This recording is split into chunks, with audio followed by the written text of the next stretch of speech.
So the first thing I'm doing here is to outline my pattern where I would like my bead to sit. And I took the leaf shape, even though the drawing is not perfect. And this is the beading needle I used in size 11. This is also called a fishing line, and it's just long like this, like a thread. You can find this in any local beading store around you. So the first thing I need to do is to tie the knot just like a regular thread, pass it through my beading needle like this.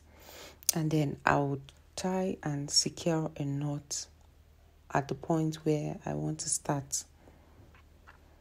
So after passing it through like that, I'm just going to secure the knot like that, just as I would do with a regular thread. So after doing this, I'm just going to start by taking out my bead I would like to use.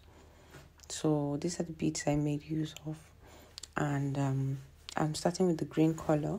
So I'll transfer this to a cup or something I can just use to easily get my beads out.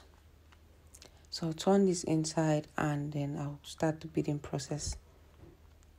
So I'm going to take out a few beads, and all you need to do is check if it is okay and covers the area you want to bead. So if it's not okay, you just add the beads that would make it look complete. And that's what I'm doing here. So you can add as many as you want. Just make sure it is okay for the area you want to cover. So once I added some more beads and I confirm that it's okay for what I want, I'm going to pass my needle through that point where it stops. So this can be a bit tricky.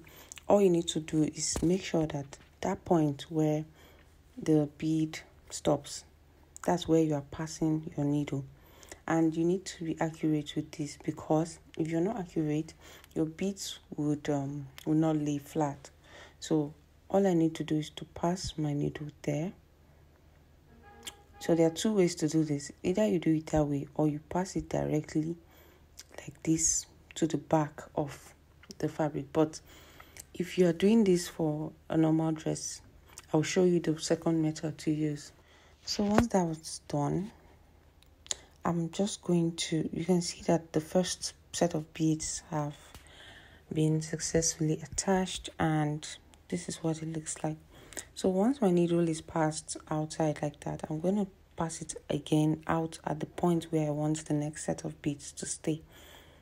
So I'm sorry the camera did not take that, but you're still going to understand as time goes on. So I'm going to pick out some more beads like this, and I'll check to see if it covers the area I want. It depends, any shape you want. You can be flexible with this. So as you can see, I'm adding some more beads because I want it to be longer, like it covers a longer space compared to the first one I did. So this is what it looks like, and I'll just take note of that point, and then I'll pass my needle there again. Like, I'm going to pass my needle at that point where it ends. I hope this makes sense. If it doesn't, just make sure you're watching this video and replaying it so that you get to understand what's happening here. So I'll pass my needle across, and once I do that, you see that the beads will just stay in place. So just look what happens here now, and you understand better. Can you see? So the process goes on and on. You just continue doing that, and then the next way to do this, the second way to actually pass your thread, is by passing your needle across to come out at the point where you want the next bead to stay. So look closely and you understand what I'm saying. So instead of passing it all the way through to the back, I'm just going to pass it a bit like this, and then I'll draw everything out. So just go on like that, passing through and bringing out. Then you turn over, you add again, just the same way I showed in the first clips.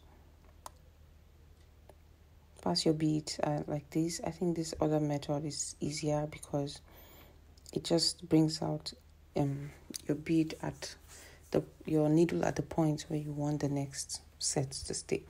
And this is better when you are beading an actual dress, because you can avoid the lining of the dress. So I have a different video where I showed how to tack beads to a dress. If you're yet to see that video, you can check the description box. I'll be linking that in the video, in the comment section or the description box. Please make sure you watch that video as well, so that you can learn 1 or 2 new things about beading.